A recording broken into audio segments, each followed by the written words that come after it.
ಸಾರ್ವಜನಿಕರ ಆಕ್ರೋಶಕ್ಕೆ ಮಣಿದ ಖಾಕಿ ಪಡೆ ಠಾಣೆ ಮುಂದೆ ಹಾಕಿದ್ದ ಬ್ಯಾರಿಕೇಡ್ ಅನ್ನು ತೆರವು ಮಾಡಲಾಗಿದೆ. ಠಾಣೆಯಿಂದ ಕಮಿಷನರ್ ಹೊರಡುತ್ತಿದ್ದಂತೆ ಬ್ಯಾರಿಕೇಡ್ ಅನ್ನು ತೆರವು ಮಾಡಲಾಗಿದೆ. ಬ್ಯಾರಿಕೇಡ್ ತೆರವು ಮಾಡಿ ಸಾರ್ವಜನಿಕರ ಓಡಾಟಕ್ಕೆ ಅವಕಾಶವನ್ನ ಮಾಡಿಕೊಡಲಾಗಿದೆ. ನಿನ್ನೆ ಎಲ್ಲ ಸಿಕ್ಕಾಪಟ್ಟೆ ಸಮಸ್ಯೆ ಆಗಿತ್ತು ಸಾರ್ವಜನಿಕರಿಗೆ. ಯಾಕಂದ್ರೆ ಮನೆಗೆ ಹೋಗೋದಕ್ಕೆ ಆಫೀಸಿಗೆ ಹೋಗೋದಕ್ಕೆ ತಡವಾಗ್ತಾ ಇತ್ತು. ಕಾರಣ ಬ್ಯಾರಿಕೇಡ್ ಅನ್ನ ಹಾಕಲಾಗಿತ್ತು. ಯಾವ ಕಾರಣಕ್ಕೆ ಹಾಕಿದ್ದೀರಾ? ಯಾರೋ ಕೊಲೆ ಮಾಡಿದ್ದಾರೆ, ಜೈಲಲ್ಲಿದ್ದಾರೆ ಅಥವಾ ಸ್ಟೇಷನ್ ಅಲ್ಲಿ ಇದ್ದಾರೆ ಅಂತಂದ್ರೆ ಜನಕ್ಕೆ ಯಾಕ್ರಿ ಹಿಂಸೆ ಕೊಡ್ತೀರಾ ಅನ್ನೋದು ಪ್ರಶ್ನೆ ಆಗಿತ್ತು. ಸೊ ಫೈನಲಿ ಇದೀಗ ಬ್ಯಾರಿಕೇಡ್ ಅನ್ನ ತೆರವು ಮಾಡಿಕೊಡಲಾಗಿದೆ. ಸಾರ್ವಜನಿಕರು ಆರಾಮಾಗಿ ಓಡಾಡೋದಕ್ಕೆ ಅವಕಾಶವನ್ನ ಮಾಡಿಕೊಡಲಾಗಿದೆ.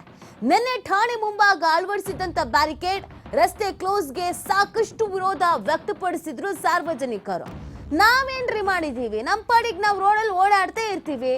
ನೀವು ಯಾರನ್ನೋ ಕರ್ಕೊಂಡು ಬಂದು ಒಳಗಡೆ ಕೂರಿಸ್ಕೊಂಡು ಇನ್ವೆಸ್ಟಿಗೇಷನ್ ಮಾಡ್ತಾ ಇದ್ದೀರಾ ಅಂದ್ರೆ ರಸ್ತೆ ಯಾಕೆ ಕ್ಲೋಸ್ ಮಾಡಬೇಕು?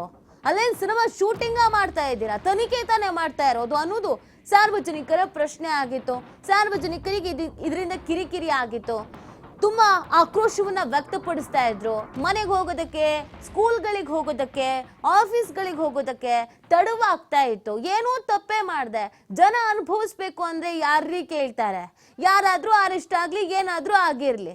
ಆತ ಸೆಲೆಬ್ರಿಟಿ ಆಗಿದ್ರೆ ಈಗ ಹೋಗಿರೋದು ಯಾವುದೋ ಸೆಲೆಬ್ರಿಟಿ ಕೆಲಸ ಮಾಡ್ಕೊಂಡು ಅಲ್ಲ, ಕೊಲೆ ಆರೋಪ ಹೊತ್ಕೊಂಡು. ಅದಕ್ಕೆ ನೀವು ರೋಡ್ನ ಕ್ಲೋಸ್ ಮಾಡಿದ್ರೆ ಜನ ಏನು ಮಾಡಬೇಕು? ಈ ಪ್ರಶ್ನೆಯನ್ನ ಮಾಧ್ಯಮದವರು ಕೂಡ ಮಾಡಿದ್ರು. ನಿರಂತರವಾಗಿ ಮಾಧ್ಯಮದವರು ಇದನ್ನ ಬೆತ್ತರಿಸಿದ್ರು. ಏನಕ್ಕೆ ಈ ತರ ಎಲ್ಲ ಕ್ಲೋಸ್ ಮಾಡ್ಕೊಂಡು ಕುತ್ಕೋಬೇಕು ಅಂತ. ಇನ್ ಶಾಮಿಯಾನ ಒಂದು ತೆರವು ಮಾಡ್ಬಿಟ್ರೆ ಸರಿ ಹೋಗುತ್ತೆ. ಶಾಮಿಯಾನ ತೆರವು ಯಾವಾಗ ಮಾಡ್ತಾರೆ ಅನ್ನೋದು ಪ್ರಶ್ನೆ ಆಗಿದೆ. ಯಾವಾಗ ಕಮಿಷನರ್ ಬಂದು ಹೋದ್ರೋ ಆಮೇಲೆ ಎಲ್ಲ ತೆಗೆದು ಸೈಡಿಗೆ ಹಾಕಿದ್ದಾರೆ. ನೋಡಿ, ನೀವು ತನಿಖೆಯನ್ನ ಸೂಕ್ತ ರೀತಿಯಲ್ಲಿ ಮಾಡಿ, ಅದಕ್ಕೆ ಸಹಕಾರ ಕೊಡಿ, ಇನ್ನೊಂದು ಮತ್ತೊಂದು ಅಂದ್ರೆ ಓಕೆ ಫೈನ್. ಜನಗಳಿಗೆ ಏನ್ ಮಾಡಿದ್ರು ಸಮಸ್ಯೆ? ನಿಮಗೆ ಆ ರೋಡಲ್ಲಿ ಏನಾದ್ರೂ ಓಡಾಡಕ್ ಆಗಲ್ಲ ಅಂತಂದ್ರೆ ಏನ್ ಅರ್ಥ ಅದು? ಹಾಗಾದ್ರೆ ಅದೇನು ದರ್ಶನ್ ರೋಡಾ? ಅಲ್ಲ ತಾನೆ, ಸಾರ್ವಜನಿಕರಿಗೆ ಅಂತಿರೋ ರೋಡ್ ತಾನೆ.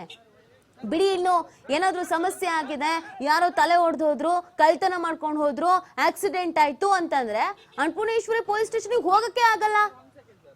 ದರ್ಶನ್ ಅಲ್ಲಿರೋ ತನಕ ಹೋಗಕ್ಕೆ ಆಗಲ್ಲ. ಯಾವುದೇ ಕೇಸ್ಗಳನ್ನ ತೆಗೆದುಕೊಳ್ತಾ ಇಲ್ಲ. ಜನರಿಗೆ ಇದು ಗೊತ್ತೇ ಇಲ್ಲ. ಏನಪ್ಪ ಹಿಂಗೆ ಶಾಮಿಯಾನ ಹಾಕೊಂಡಿದ್ದಾರೆ ಅಂದ್ರೆ ಯಾವ್ದೋ ಮದುವೆ ಊಟ ಗೀಟ ಏನಾದ್ರು ಹಾಕ್ಸ್ತಿದ್ದಾರೆ ಅನ್ನೋ ಸ್ಟೇಷನ್ ಅಲ್ಲಿ ಅಂತ ಅನ್ಕೋಬೇಕು. ಆ ತರದ ವ್ಯವಸ್ಥೆ ಮಾಡ್ಕೊಂಡಿದ್ದಾರೆ.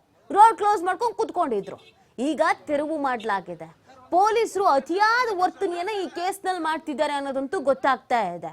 ಎಂತ ವಿವಿಐಪಿಗಳು, ಪೊಲಿಟಿಷಿಯನ್ಸು ಎಲ್ಲ ಯಾವ್ದ್ಯಾವ್ದೋ ಕೇಸಲ್ಲಿ ಒಳಗಡೆ ಹೋಗಿದ್ರು. ಯಾವ್ದ್ಯಾವ್ದೋ ಕೇಸಲ್ಲಿ ಇನ್ವೆಸ್ಟಿಗೇಷನ್ ಅನ್ನ ಎದುರಿಸ್ತಾ ಇದ್ದಾರೆ ಕೆಲವರು.